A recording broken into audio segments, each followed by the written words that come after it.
কৌশলে বলে এ জ্বালা, ভীষণ জ্বালা। আসতে এসেছিল হিন্দু, আমরা বানিয়ে দিয়েছি আজকে জালি হিন্দু। জয় শ্রীরাম।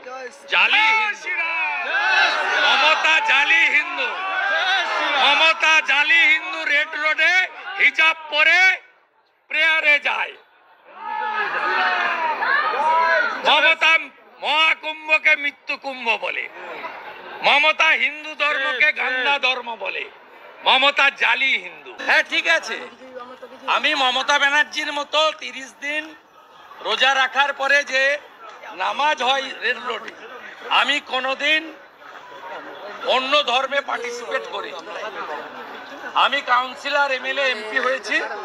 আমি নিশ্চিতভাবে আমি মমতা ব্যানার্জির মতো এইরকম কাপড় দিয়ে, এরকম কাপড় লাগিয়ে কানের পাশ দিয়ে এরকম করে হিজাব করিনি। আমি আমি আমি ইফতারে গেছি, ভাত খেয়ে গেছি, এবং টুপি আমি পরিনি। আমি রুমাল মাথায় দিতাম, এবং আমি আমি আমি ছাড়ো, আমি তেল চোরের সম্পর্কে কথা বলছি, এটা উত্তর দিচ্ছে। আমি আপনাকে বলি, আমি কখনো অন্য ধর্মের তাদের যে ধর্মীয় রিচুয়াল তাতে অংশগ্রহণ করি।